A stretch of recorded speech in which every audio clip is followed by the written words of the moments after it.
Hello everyone, welcome to UNC virtual class.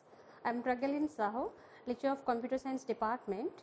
Today I am going to discuss one of core part of the microprocessor field, that's your ARM programmer models. In previous class, I have already explained about the concept that's your ARM machines. So before analyzing all over these terms, first you have to view the previous lectures. After that you have to viewing this given lectures. So here is a table of content which I will discuss in today's class one by one. So now to start the initial concept. There's your introduction about ARM programs. As you know, the ARM machines that to be designed by using some inheriting features of the RISC machines through the architectures of the system on modules and system on chip techniques. But as we know, the ARM processors to be normally designed with the RISC machines. So the RISC machines to be initially understand the language that's to be called as assembly code language. That means compulsory it to be required some softwares for interfering with the all over the hardwares to be with each others, and after that it to be performing their job manipulations.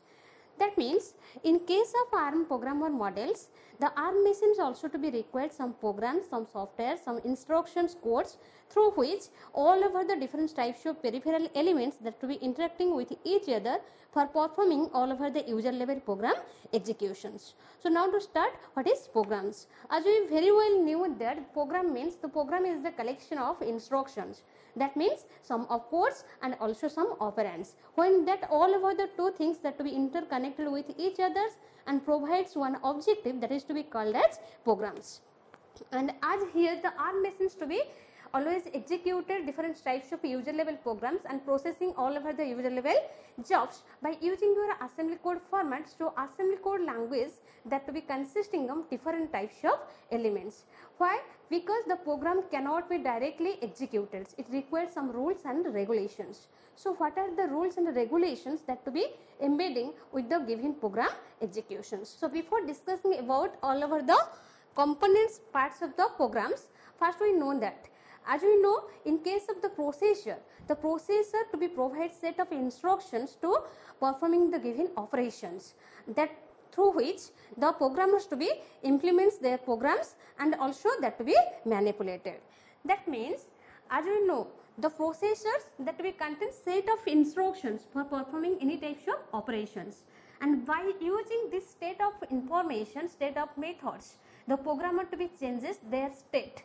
That means here the state to be allows to be provides how all over the data values whatever to be visible on the processor registers that to be changeables and performing their manipulations. And also in case of processors, whatever the instructions we have to take in, first the instruction to be viewing and also performing their manipulations and their transformations of the given state before the job executions and also after the job executions, so that how all over the job to be in an efficient way executed in between the given processor by consisting different registers. So here the ARM programmer models to be provides different types of components for inbuilt with the for implementing with the given components part of the programs. That means the ARM program also to be provides different types of components, that components to be embedding with a given assembly programs for performing user level manipulations. So now to start the first components, that's your data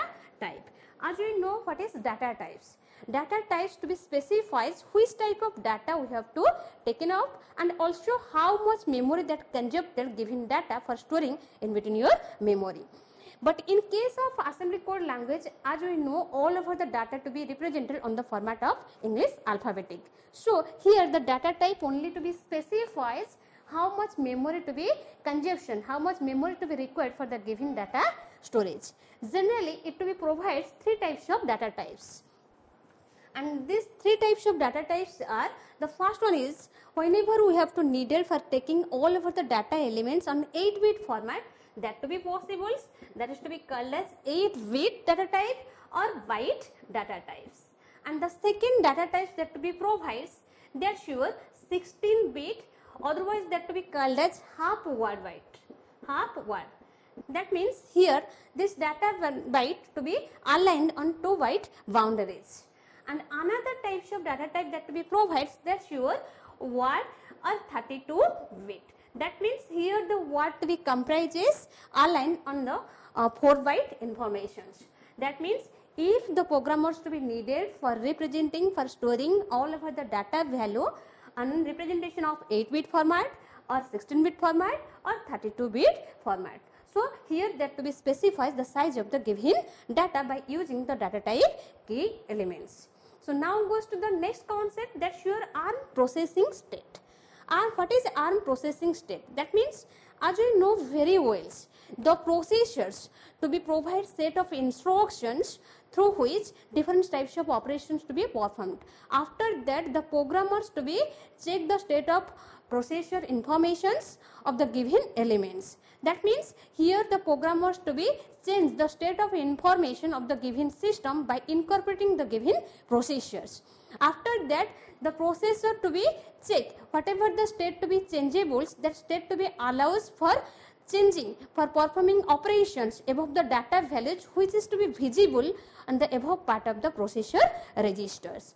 And after that, the processor again to be provides all over the conditional code to instructions, how each instructions to be viewing and performing its transformation from the state before the job executions and also after the job executions, which are very significant. But also in case of processor, there have some registers that to be invisibles and also that to be insignificant. But all invisible register also to be performing their state transformations before the job execution and also after the job executions. But in case of ARM processor, when the processor to be processing their job executions, here some visible processor registers are specified on the above part of the Windows screens. And what are they? Generally, in case of ARM processor, when the programmer to be executed any types of user level programs, it to be provides 15 general purpose 32-bit registers. That means that to be provides 50 general purpose that to be used in everywhere in every programming language. 15 general purpose and its length is 32-bit. Okay, which arises from register from R02 up to R14s, and the register R15s and the register CPSR and the register SPSRs that's to be used if it is required, if it is to be necessary. Here in this case from register R02 up to R7s that to be used for the user level registers. That means whatever the implicit explicit data to be provided by the users, that all over the data, that all over the operands to be play role on above part of the registers, that is to be called as from register R02 up to R7, that is known as user level registers. And another some register that's from R18 to up to R15s that to be normally used for the system modes. That means whatever the system supervisor codes we have to accessing, like your any types of opcodes, that opcode information to be stored in a given location, that is to be called as system mode registers.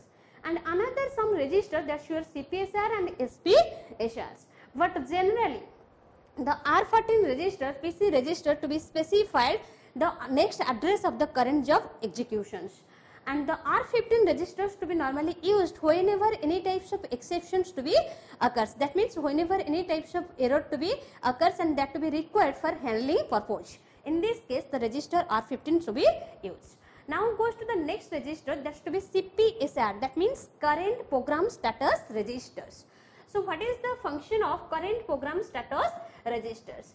That current program status registers generally to be used at the time of user level job processing. That means it only to be used for specifying all over the user level job code, job conditional code executions. It only stores some conditional code informations. Whenever the programmers to be executed any types of data, if the ALU to be provides the resultant outcomes and comparison format, here the CPSR to be used.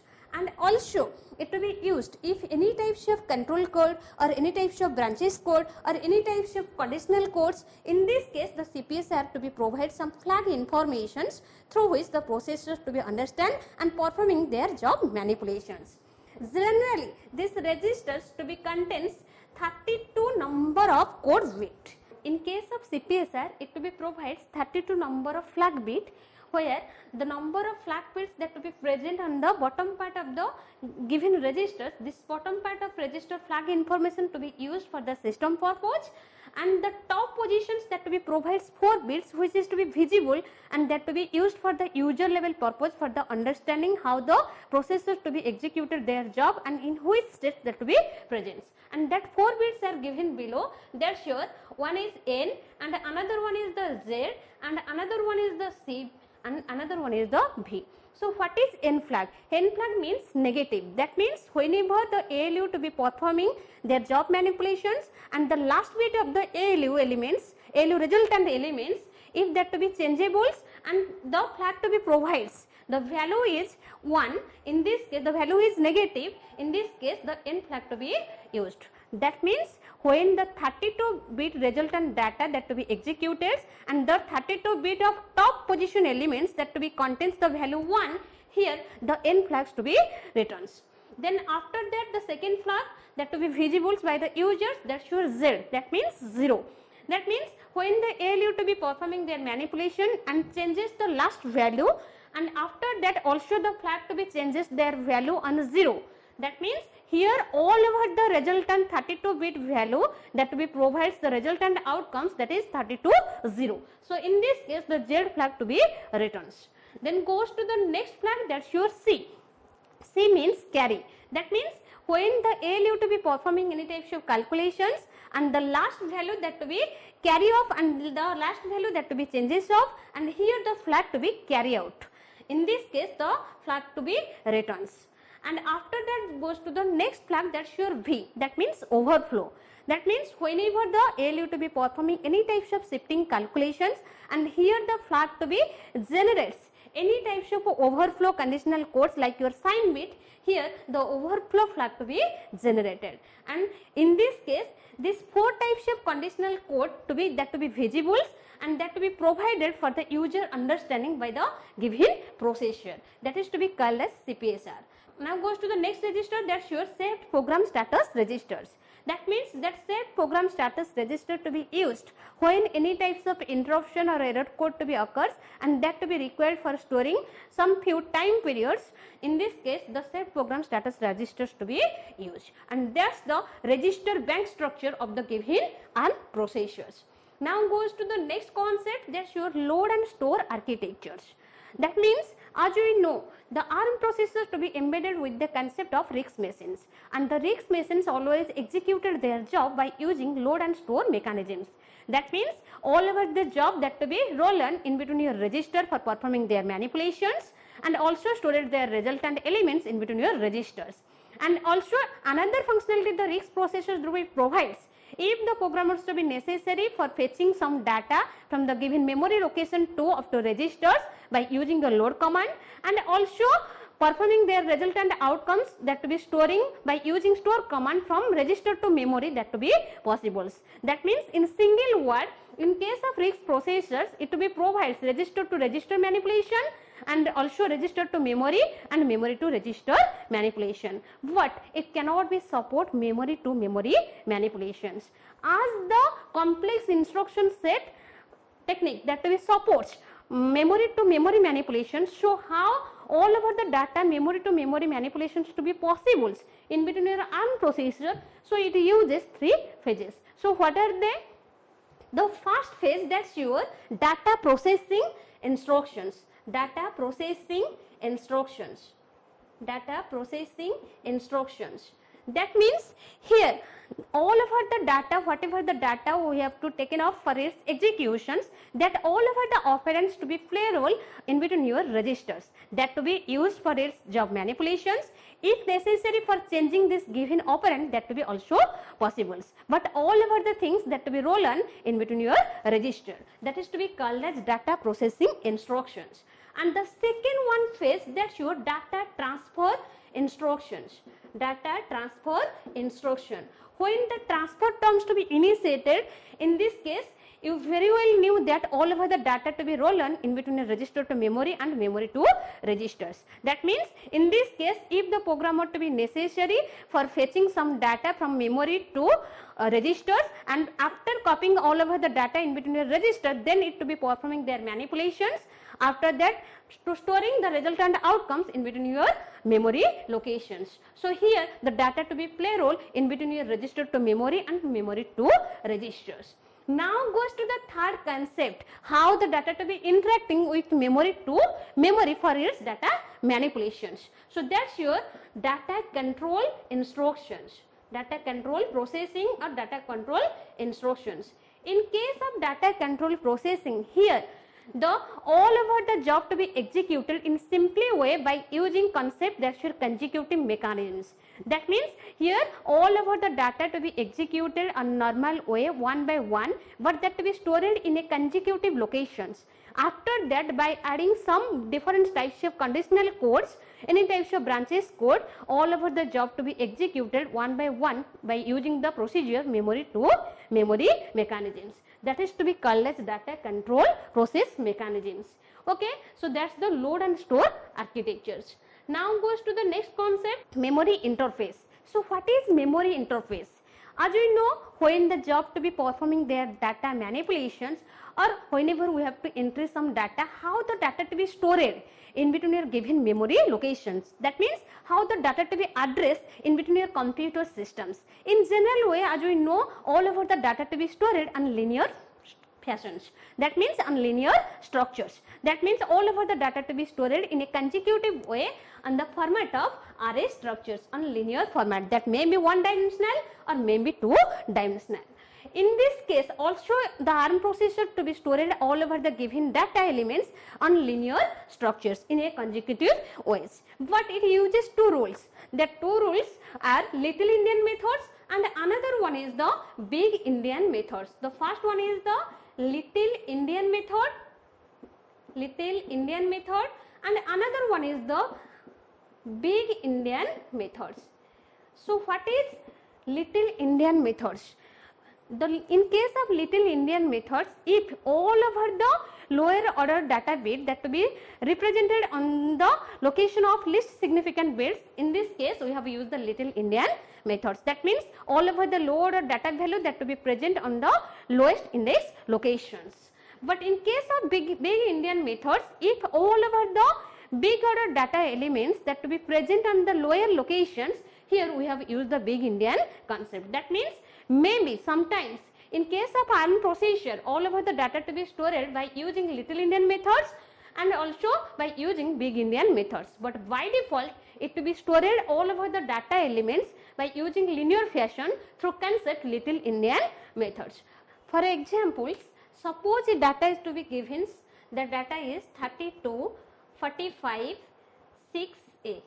And by using this data, you have to performing any types of data manipulations. After performing its data manipulation, the resultant outcomes is same. So how the ARM processors to be stored all over the data elements in between your memory locations, that to be how to be addressing.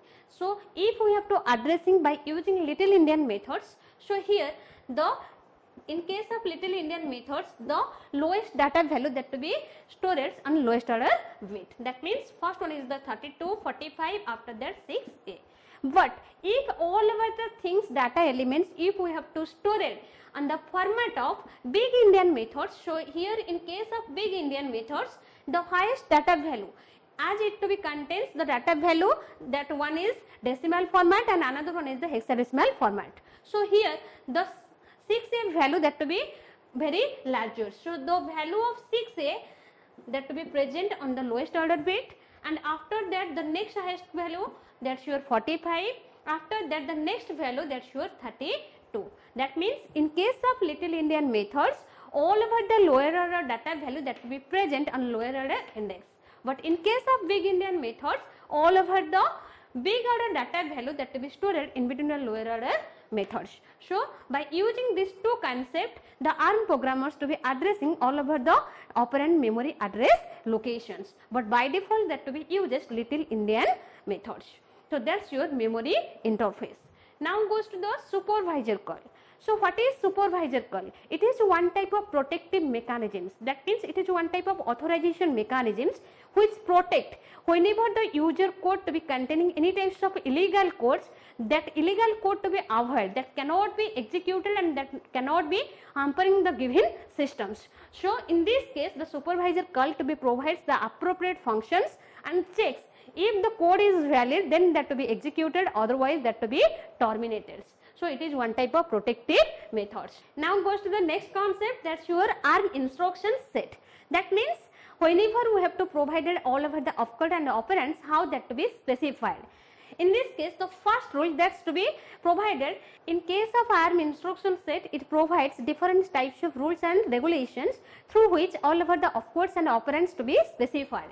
The first one is it supports load and store architectures. That means in this case, we have to fetching some data from the given memory locations by using intrinsic way, and also we have to accessing some data from the given external locations, that will be also possible. That means on implicit way and explicit way we have to accessing some data by using your ARM instruction concept. So it support load and store mechanisms. And the second concept here, every instructions that to be 32-bit format, that to be 32-bit format. And after that, the next rules, whenever we have to rewriting any types of instructions, here every instructions that to be contains 3 address elements, 2 address for operand and 1 address for opcodes. Okay, 1 address for opcodes. And the next rules, whenever we have to execute any types of instruction by using ARM processor, it provides another facilities. At a time, if we have to needed for performing all over the data manipulation by using multiple number of registers, that to be possible. That means in this case, here we have to assign multiple number of registers for data manipulations. Now goes to the next rules. If the program were to be needed for expanding the given register locations or any types of given pre-existing code elements, all over the instructions that to be expanded by using your coprocessor technique.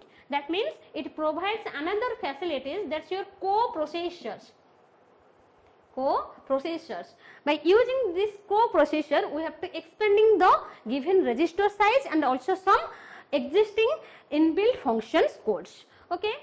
And also the next rules, in case of ARM processor, it to be provides if we have to needed whatever the fixed size that to be provided 32-bit, that to be compressing on 16-bit format, that to be also possible. That means all over the data also to be executed by using 16-bit format. Okay, that's all over the rules of ARM instruction set. At the time of instruction executions, we have to require for its allocations. Now goes to the next concept, that's your input output handles. So what is input output handles? The ARM processor also to be supports to handling all over the peripheral elements by using one toolkit, that's your input output emulators. That means one is the input output emulator software toolkits that to be provided through which all over the memory to be modeling and different types of software debugging to be possible and the software testing to be possible and different types of compiler translators that to be provided through which high level program converted on the format of low level as vice versa. And also in case of our input output handle elements, the different types of peripheral elements that to be easily attract with the given processor for its attention by using different types of interrupt code. And this interrupt code as one is IRQ, that's your fast interruption code, and the second one is that's your fast interruption code. That means that's normal interrupt code and that's the fast interrupt code. And by using fast interruption code, that is otherwise to be known as FIQ. The normal IRQ interrupt code that to be normally used whenever we have to executed any types of data elements by providing some default code, in this case the normal interrupt code to be used. But if the processor, if all over the peripheral elements that to be interact with the given processor by consisting FRQ and FIQ, in this case maybe some critical one or more data to be provided for its executions. So this is all about input output handles. Now goes to the next concept, that's your exception handling.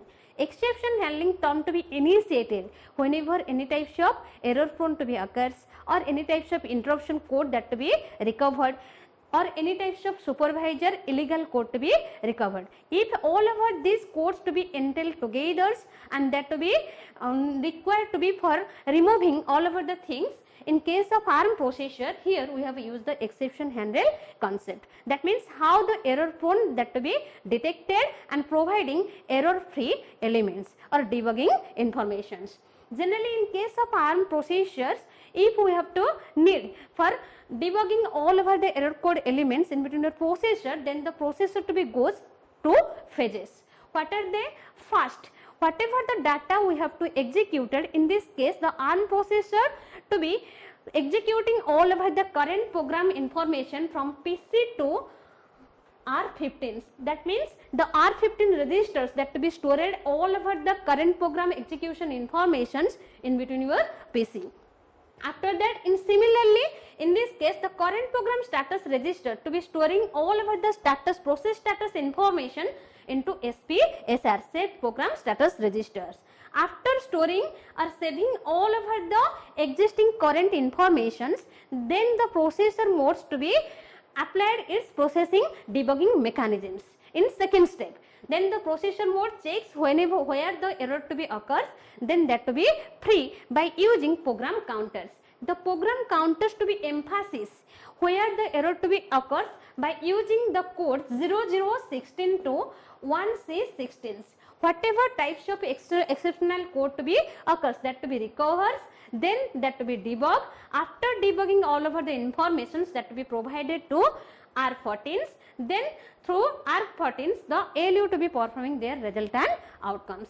That is to be called as exception handles. So by using these properties, we have to creating any types of program for its execution in between your ARM processor. So before executing any types of data or executing any types of programs, first to be viewing all over the information about the program lessons or programs roles.